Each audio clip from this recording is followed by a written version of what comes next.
il fut une Côte d'Ivoire où avant, le musulman prépare. Quand il y a les fêtes, on vient manger chez le musulman. Quand il y a les fêtes chez le chrétien, on vient manger. On était unis main dans la main. On doit éviter le carnage en Côte d'Ivoire. On a assez souffert. On a 3000 frères qui sont déjà morts, enterrés. Leur sang a été mangé par la terre. Leurs arbres ne reposent pas en paix parce qu'on leur a arraché la vie. Hébreux 4:13. Nulle créature n'est invisible aux yeux de celui devant qui nous allons rendre. Tout est à nu et à découvert. C'est-à-dire que tout ce que nous faisons, Dieu sait. Tout ce que nous cachons, Dieu sait. Tout ce que nous faisons dans le secret, Dieu sait. Il est même écrit qu'une fourmi noire sous une pierre noire dans l'obscurité totale à œuvrer est vue par l'œil de Dieu. C'est très difficile lorsque vous êtes suivi par des hommes de Dieu qui n'ont pas le Saint-Esprit, qui n'ont aucune communication avec Dieu. Nombreux sont ces hommes de Dieu qui connaissent la Bible, mais qui n'ont pas le Saint-Esprit, qui connaissent pas Dieu. Faites attention à ceux que vous suivez. Faites attention à ces serviteurs que vous suivez, qui ont rejeté le Père, mais qui vous flattent par leur éloquence, qui vous flattent par leur beauté, qui vous flattent par leur bouche sucrée. La Bible nous parle dans le livre de Jacques 3, à partir du verset 5 à 10, de la puissance de la langue. De comment est-ce que la langue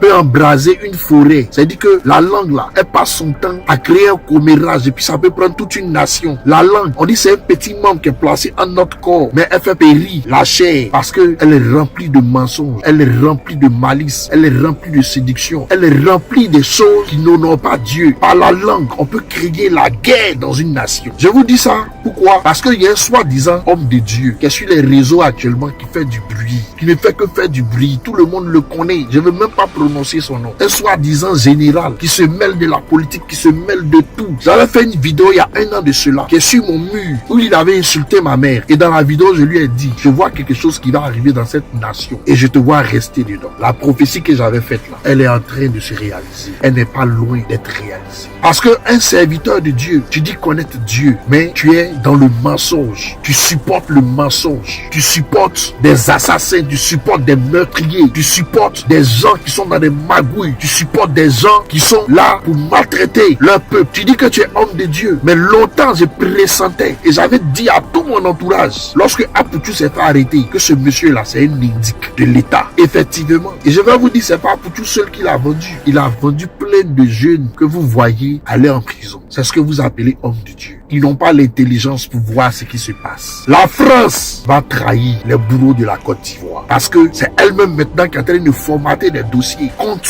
ceux qui les ont servis hier. La France, c'est le pays où les autorités françaises sont les plus ingrats de la terre. Voici le cas de Bongo. La famille Bongo qui a donné du pétrole, qui a donné de l'argent à la France pendant des années. Aujourd'hui, le fils Bongo qui a AVC, Ali, il se retrouve où? Sa femme est en prison, son fils est en prison. Ils se sont assis sur leurs biens, arraché les biens, confisqué les biens au niveau de l'Europe. Pourtant, ces familles ont mangé avec le président français, avec tous les présidents français. Mais regardez comment est-ce qu'ils les ont remerciés. Vous ne pouvez pas ouvrir l'œil pour comprendre ce qui est en train de vous arriver. Comment est-ce que vous serez trahis? Cette même France-là, aujourd'hui, est en train de faire sortir des documentaires sur la Côte d'Ivoire, plein de documentaires, comme pour vous accuser, comme pour vous abandonner à votre sort. Mais vous n'avez toujours pas encore le discernement pour comprendre. Ce pasteur dont je vous parle, regardez comment est-ce que, par sa langue démoniaque, est en train d'envoyer de la guerre en Côte d'Ivoire. Lorsqu'il prononce en disant, est-ce que vous pouvez vous battre avec les petits djoulas? Les petits djoulas là, est-ce que vous pouvez vous battre avec eux? On vous a vu ici, là, ils vont vous frapper ici. Lorsqu'il dit ça, il donne du courage aux petits djoulas de dire qu'ils peuvent frapper les chrétiens. Et les chrétiens, lorsqu'ils entendent ça, ils se disent, comme c'est sorti de la bouche de ce dernier là, on va lui montrer que on peut relever le défi. Et c'est comme ça, par sa langue satanique diabolique, sa langue de Baal, sa langue de démon, il est en train de forger les cœurs à la haine, en train de forger les cœurs à se préparer à l'affrontement, en train de préparer les cœurs à pouvoir se détester. Vous savez, je vais vous dire une chose, il y a des personnes, quand ils sentent la mort les biper, quand ils sentent qu'ils n'ont plus de repères, ils sont obligés par les entités démoniaques qui sont en eux, qui les réclament, d'entraîner un grand nombre avec eux. Et c'est ce que cet homme-là est en train de faire. Ayez le discernement. Ce faux pasteur-là, il est en train de vous induire en erreur. Frères et sœurs, il fut une Côte d'Ivoire où avant, le musulman prépare. Quand il y a les fêtes, on vient manger chez le musulman. Quand il y a les fêtes chez le chrétien, on vient manger.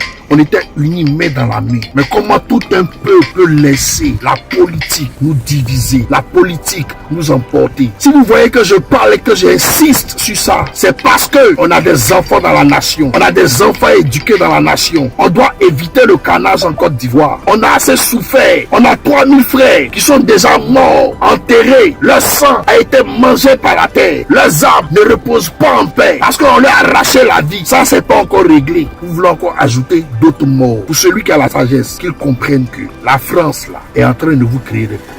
Pour que l'Afrique puisse en sortir là, ne donnons plus d'intérêt à la France dans nos pays pour qu'on ait les meilleurs suivis. Ce pasteur-là, ne l'écoutez pas parce qu'il est maudit. Et je vous ai dit, la guerre que vous êtes en train de chercher à créer entre vous ici là, celui qui vous a habillé hier dans la forêt, qui est venu vous installer, que vous avez exilé, que vous avez mangé sans lui, c'est lui qui va venir vous combattre. Notez la date de ce que je suis en train de dire. Sur ce, prenez soin de vous et shalom.